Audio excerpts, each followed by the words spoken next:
C'est-à-dire qu'en gros, si tu es une entreprise que tu veux créer ta communauté, que ce soit d'un point de vue business ou d'un point de vue RH, tu dois déjà, premièrement, trouver des sujets qui vont intéresser les personnes de ta communauté, mais tu dois avoir absolument une personne qui s'occupe d'animer cette communauté pour pouvoir faire en sorte de conserver ces liens au final.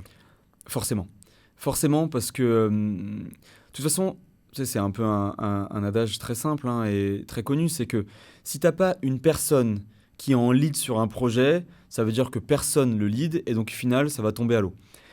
C'est pour ça que je faisais tu vois, le parallèle avec la vidéo dont je parlais du Chief Happiness Officer. Mais en fait, aujourd'hui, c'est quelque chose qu'on doit vraiment prendre très au sérieux. Ce qu'il y a, là si on peut aider les personnes qui nous écoutent, je pense que l'idée, quand on veut créer une communauté, c'est déjà de se dire quel lien on peut trouver sur cette communauté. Parce que c'est ce qu'on s'est dit depuis le départ. C'est-à-dire que qu'est-ce qui réunit une communauté? C'est un lien. C'est un lien commun. Donc, ça peut être soit des valeurs communes, soit un job, soit un secteur d'activité. Ça peut être des choses comme ça. Pour les personnes qui nous écoutent en RH, si elles veulent créer des communautés RH, ça va vraiment être ça. C'est-à-dire que vous recherchez à recruter des techs, créer une communauté de tech qui vont se reconnaître par rapport à leur métier. Vous cherchez à développer une communauté dans un secteur d'activité, l'hôtellerie ou autre. Vous créez cette communauté au sein de l'hôtellerie qui va réussir à les